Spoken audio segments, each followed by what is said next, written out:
So everybody wants to have pure and positive thoughts. Yes, we all want a mind that is constantly capable of pure and positive thoughts. And today Baba gives a very interesting connection between being merciful and having pure and positive thoughts. And just like you cannot move one step ahead if you don't lift yourself from the last step. So when you lift your one leg, you can put it ahead of you and move ahead. So Baba says that an act of mercy is to let go of anybody's weakness. So even if someone is saying, doing, or listening to something wrong due to influence of their sanskars, yes, because one thing we have understood is 63 births every soul has spent in Ravan Rajya, and because of that people have sanskars, weak sanskars. The blueprint is positive, pure sanskars, but then the other thing is also very true. The weak sanskars are also a reality right now.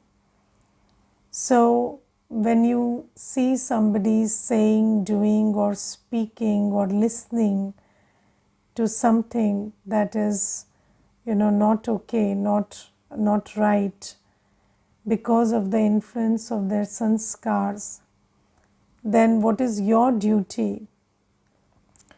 Is it your duty to keep that wrong in your awareness and create the ego that they are wrong and I am right? Yes, because the one method through which most people are feeding their ego is when they see somebody or hear somebody do something wrong, then what they do is they keep that wrong in their awareness and then they keep singing that song, they are wrong, I am right. And in order to be right, you don't have to really do anything right, but just keep singing this song, because they are wrong, I am right. Because they are doing something wrong and I am not doing that wrong, so I am right. But how will you be right? When you do something right, not when you are not doing what the other person is doing wrong. So that is a very very Kaliyugi way of feeding your ego. And Baba says, you don't do that. So we children, we don't need to feed our ego by keeping somebody's weakness or wrong acts or wrong words, or even if somebody is listening to something wrong, then we have this false ego that they are bad people listening to something wrong. And what am I? Thinking that they are bad people listening to something wrong. So Baba says, understand this, and what is your duty? Your duty is to transform. We are receiving sustenance from the Almighty Baba, and Baba is transforming us. And what is Baba's act of transformation? So Baba never looks at our weaknesses. Baba knows, yes, doesn't Baba know how many weaknesses we have? Or what we do wrong in a day? Baba knows. But then Baba never looks at our weaknesses. Baba is always sustaining me with good wishes and pure feelings. And that is what transforms me. So you just like, you need water to finish the fire. You cannot finish the fire with fire. Similarly, good wishes and pure feelings are needed to transform weaknesses. And Baba gives us that. And Baba says, when you see somebody's weakness, acts of weakness, or they are listening to something wrong, or they are doing something wrong, or saying something wrong, just transform them by giving them good wishes and good feelings. Don't hold their weakness in your awareness. Just remember who you are and give them good wishes and good feelings and help them transform. So this is an act of mercy. And Baba says, when you remember whose child you are, and when you remember that your quality is mercy and your task is to be merciful, then your own mind is always full of good thoughts, pure thoughts, and positive thoughts. Because whatever you create for others, that is something that you're creating in your own mind space. So your mind space gets flooded with that quality. So Baba says that any soul who listens to Baba's Srimad and adopts this quality of mercy, they are able to have a pure and peaceful mind, a mind that has pure and positive thoughts always. So this is one thing. And then Baba says, there is another thing where somebody is describing somebody's weakness to you. Yes, and what do you do in that? So, I saw one very interesting illustration one time, and there is a series of matchsticks, and then they're all, together. And then one person lights the first stick, and then all of them catch fire. And then in another picture, what happened is, there is a series of matchsticks, but then one stick just removes itself. And then there is a fire, and 3, 4, they catch fire, but then the 5th one has removed itself, so the fire doesn't spread to the others.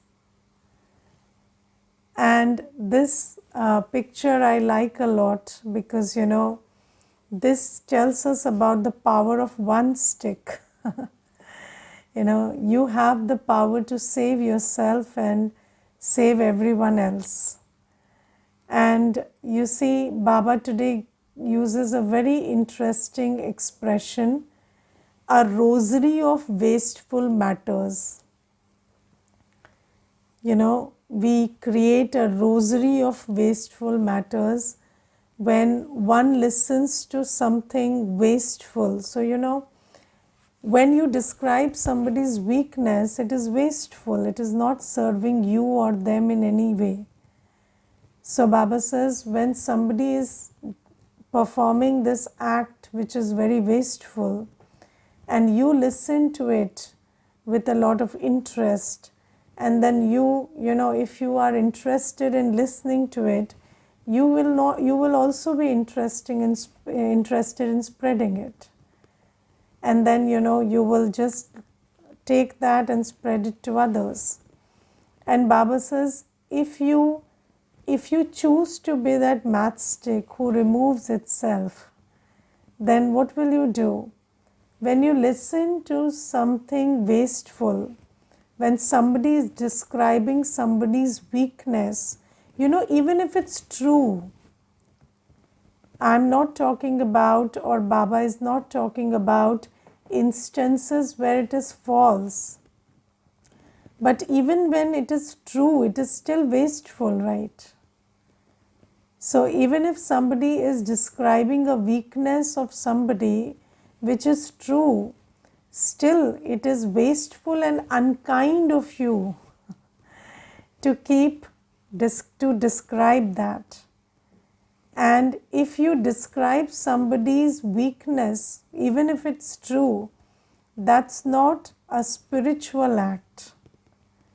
So your task as a child of God, your task is to help them overcome their weakness. Your task is not to spread that weakness. Yes, and Baba often gives us a very good example. If you have a little brother or sister at home, what would you do? Would you describe their weakness and share it and on loudspeaker to the whole world? No, you would take them in a corner and tell them you need to change this. And if they don't, then you start worrying about how to change that. So Baba says that it is not your duty as a soul, because this is a spiritual family, and we do not describe anybody's weakness even if it's true.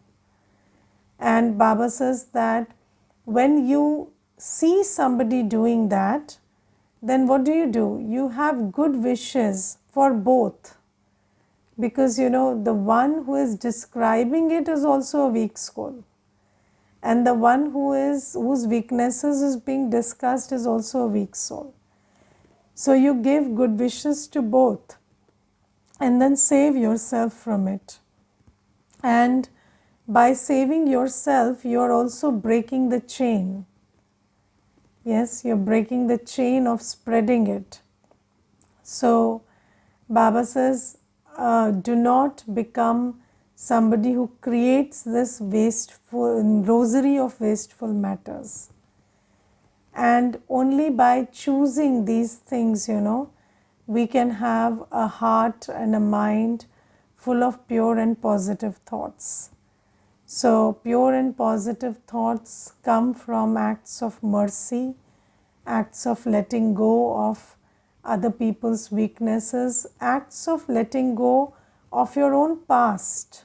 Even if somebody did something to you or said something to you in the past, let go of that and give that soul good wishes. And one thing to underline in this knowledge that Baba gives today is that you cannot move from a negative feeling to a neutral feeling. There is nothing like a neutral feeling. Sometimes people say, I don't have any feelings for somebody. No. You will either have a negative feeling or a positive feeling. So that is why Baba says, choose to have good wishes for those who did wrong to you. Because only then can you keep your heart clean. So, take that good wish from Baba. Learn how to be merciful. Draw that quality of mercy. Draw that quality of, having the capacity to have good wishes for those who wronged you in the past or those who are doing wrong in the present. And then with that, giving of good wishes, then you can free yourself. Because you cannot free yourself by, if you keep struggling with yourself, don't think about them, that's not going to go away. You have to have the big heart to transform your negative feelings into feelings of, spiritual love and good wishes and pure feelings. So this is what Baba says today. And then Baba today also gives us a lot of clarity about the situation when somebody says that, they are troubling me and what should I do? So, on this path of Raj Yoga, you meet many hindrances and obstacles.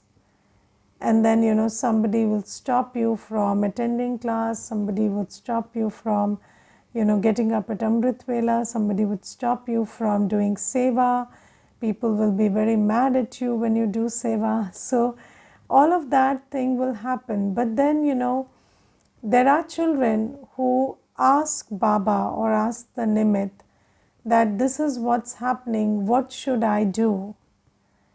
And then the answer is, you are the creator of your own destiny.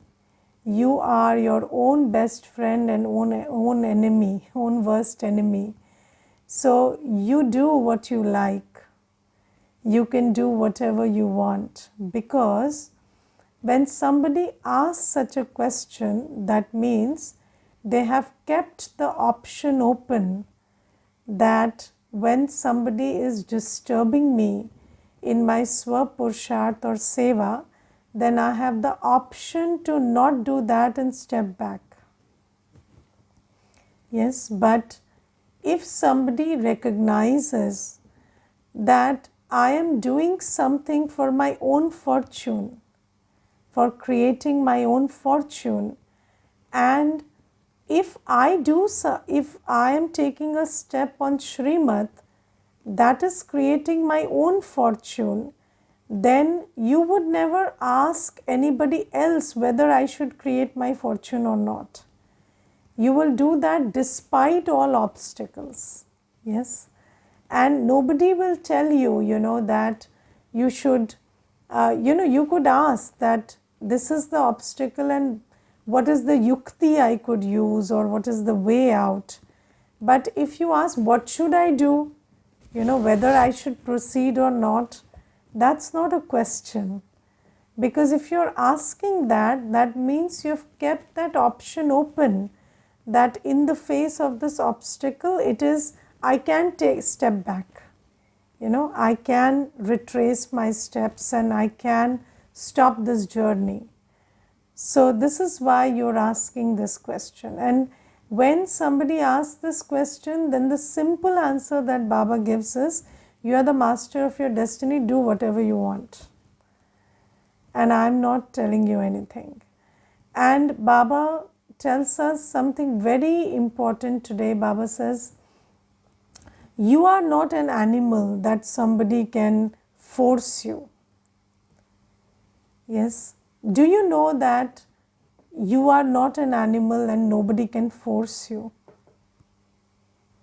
How many of you know that nobody can force you? Yes. There is a very deep-seated conditioning, and especially in souls in female bodies, that somebody can force you. And the law says, if you think they can, they can. Yes, so the thing is, do you think somebody can force you? Or do you know that you are a soul and nobody can force you? You are a soul, you are independent, you are not even the body. Your own sanskars also can't force you, your body can't force you, let alone anybody outside having the power to force you. You give that power to somebody by believing that somebody can force you. And if you take away that power by knowing that nobody can force you, then nobody can force you. Yes, people can make their own choices. People can make their own choices. They may not cooperate with you, they may leave you, they may abuse you, but nobody can force you. You can still do your own thing. Yes, even if you are at gunpoint, you can choose to be forced or die. It's not that you don't have a choice. Even at gunpoint, you have a choice. You can choose to leave the body or you can choose to be forced. But again, when you say somebody forced me, it is a choice you made. Do you understand that? So Baba says you are not an animal, nobody can force you. And if you know that, and I'm telling you from experience, from observation, from this, from the journey that I've seen on this path, if you are really convinced, if you really know that nobody can force you, you will never even require to say you can't force me. Many a times people say, you can't force me, but what they believe is they can be forced. And the other person, despite you saying you can't force me, they very well know they can force you, because that is your belief system. But if you are that soul who knows nobody can force you, then you don't even need to say it. The other person knows this person can't be forced. And you will have your way. And this is something that you should know. It's not about telling anybody. It's not about convincing anybody. It's about you. And when you believe that you can be forced, then you send out that vibrations, your body language tells somebody that this person can be forced. And Baba tells us, you are not an animal, you cannot be forced. And you are only forced by your own weakness.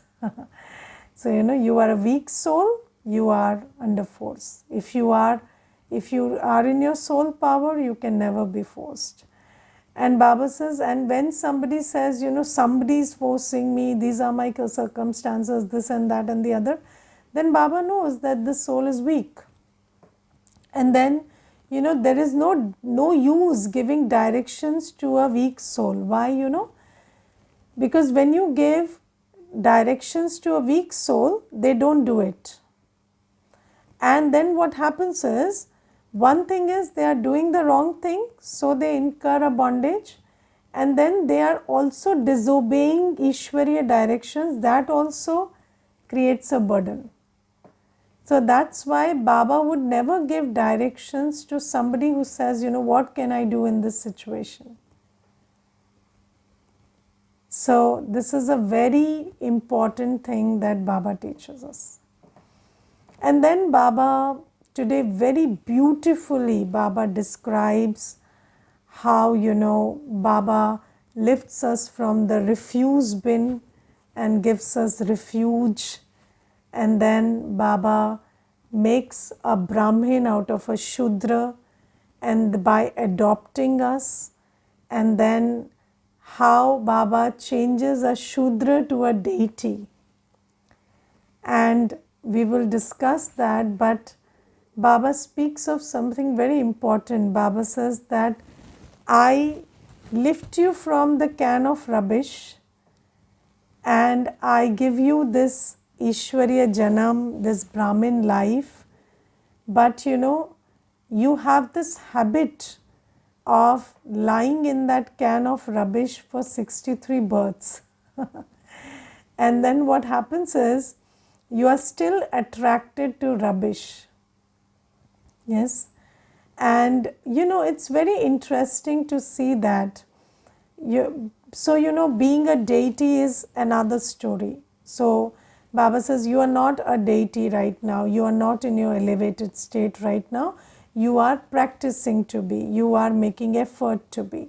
But it's not a lesser fortune to be a Brahmin. And when you're a Brahmin, there are some things which you get which are priceless. So a Brahmin gets Shuddha Bhojan. Yes, a Brahmin is capable of creating Shuddha Bhojan, cooking Shuddha Bhojan, offering bhog and eating. But if you still choose to eat Ashuddha Bhojan, then what would, so earlier we didn't have the intellect or the capacity to create Shuddha Bhojan. But now we have. But still, if you choose to eat the impure food, then it would be said that, even when you're lifted from that can of rubbish, you still like to go there and rot in that rubbish bin. And I'll give you one example. There's one brother, and he's in such a good position in this Brahmin life that his Yugal is also a BK, and the Yugal cooks food in Baba's remembrance. She's a very nice soul, good sevadhari, and she cooks in Baba's remembrance. And when he leaves for office, she prepares lunch box for him and gives him, and all that is, very good food, Baba's food in Baba's remembrance. But this brother, despite being a BK, he would eat from outside.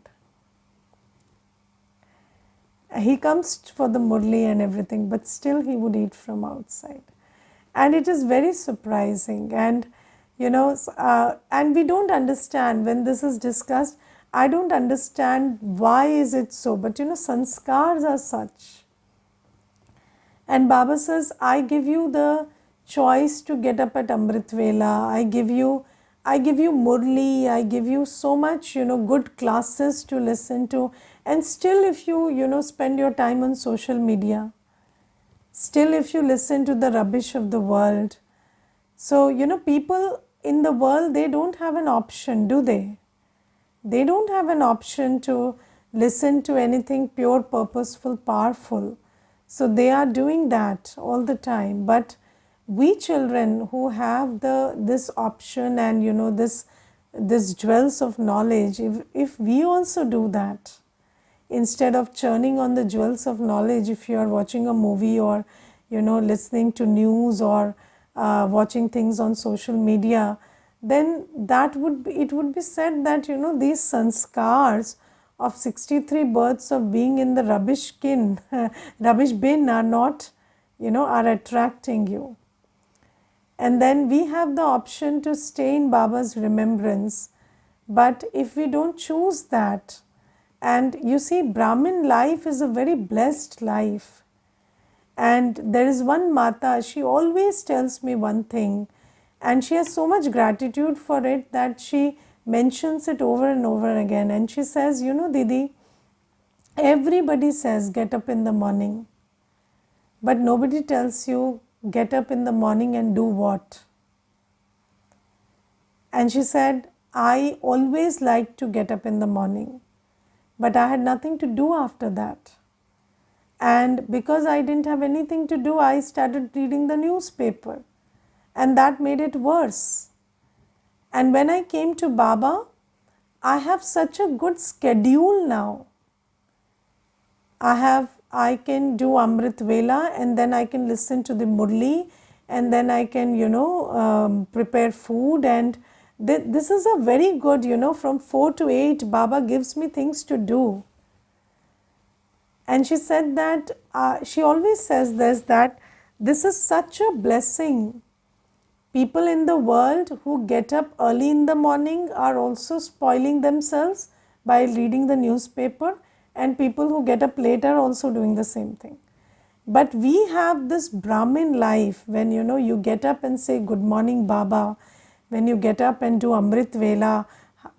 People in the world don't know how to do Amrit Vela. You know how to do Amrit Vela. You know how to remember Baba in Amrit Vela. You have a 1 hour murli after that in which you can listen to jewels of knowledge. People don't have access to these things. And Baba says, if you still choose to sleep, if you still choose to, not read the murli, not do Amrit Vela, then it's the rubbish of the old world that's attracting you. And there's one story about a fisherwoman. It's a story in Bhakti, and there was a fisherwoman, and so there was a king who got attracted to this fisherwoman, and he married her. And then he took her to the palace, and she lived there. and she had all the comforts that a queen is entitled to. And then, after some days, this fisherwoman, she started going into depression, and she was not feeling well all the time, mentally sick. And then this king, he started worrying, what is it that's lacking in this palace that my wife is going into depression? And then he inquired, and then the fisherwoman said, I miss the foul smell of fish. So I need to, smell that dirty smell of fish all around me. And if I don't smell that, I feel uncomfortable and I'm going into depression because of that.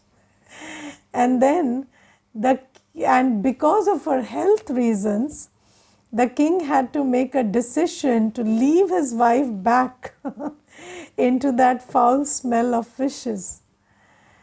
So this is a story, very profound story about, how sanskars, they deceive us.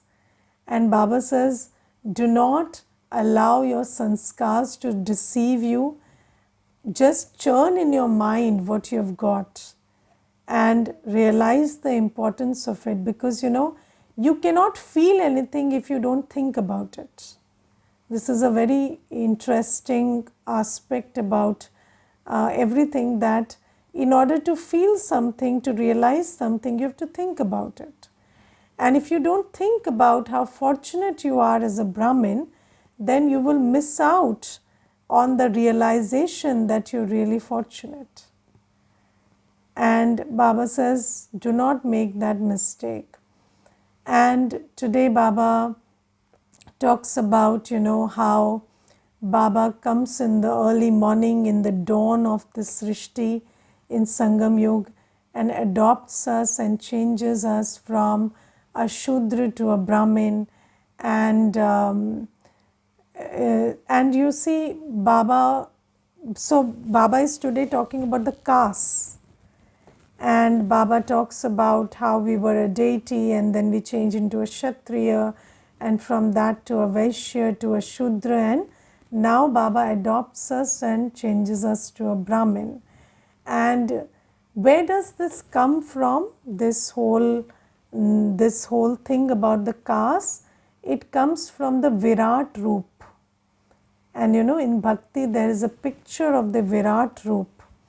And in that Virat Roop of Vishnu, they show this face as the deities, all the deities are emerging from the face, and then the hands are the Kshatriya, and all the weapons are in the hands, and then there's the stomach area which is the Vaishya, and then lower body is the Shudra.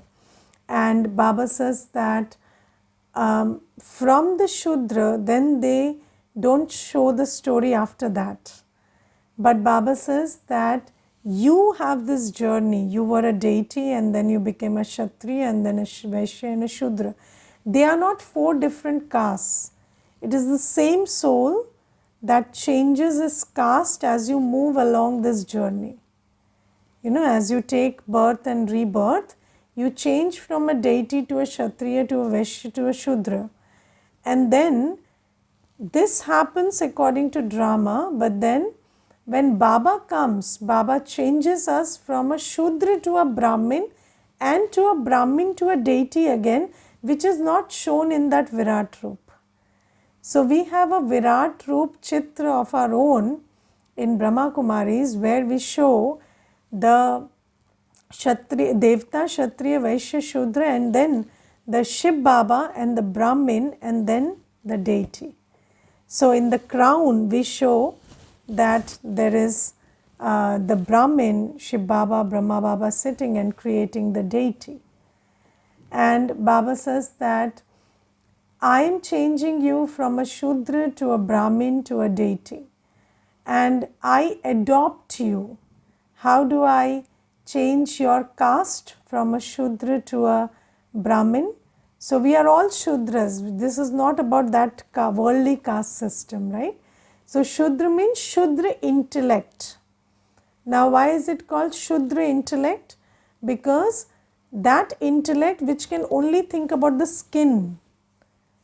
So, only think about menial things. That's a Shudra intellect. And that intellect which is body conscious is a Shudra intellect. And then Baba adopts us. And Baba says, by adoption, I change your caste from a Shudra to a Brahmin. And when a child is adopted, then what happens is the child calls the one who adopts him Mama Baba. They become the parents. So Baba says, now when you realize that I am your parent, you are my children, and I am your Mata Pita, and then the child starts adopting the lifestyle and the thought process and the qualities of the parents. So when you start thinking and believing that I am like my Mama Baba, I am like my mother Brahma and father Shiv Baba, and you start adopting the qualities of your parents, then you start changing from a Shudra to a Brahmin.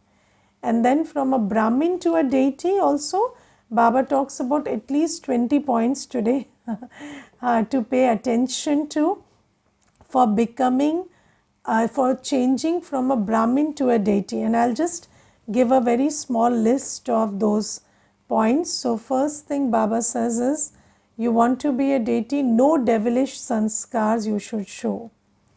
Then Baba says, you should serve this yajna with your bones, You should give your whole energy to this yajna which makes you elevated. Then Baba says, complete surrender. In bhakti also people surrender to Shri Krishna. Now Shri Baba has come, completely surrender yourself. Then Baba says, cook in the food of Baba's remembrance. Even in bhakti, people cook in God's remembrance. So cook food in Baba's remembrance. That is a very good aspect of seva. And then Baba says, do not have devilish sanskars. Create divine sanskars of food and drink, word and behavior. And Baba says about food and drink, never have any temptation towards food. That is an asuri sanskar, right? And then Baba says that, create divine virtues, become pure, do not have any attraction towards anybody. Yes, if you have attraction towards this old world, you cannot change into a deity. And the most important point is remember Baba. So when we pay attention to all of these, only then can we change from a Brahmin to a deity. And especially, if you divide this into 4 subjects, divine virtues, yoga, seva, and knowledge.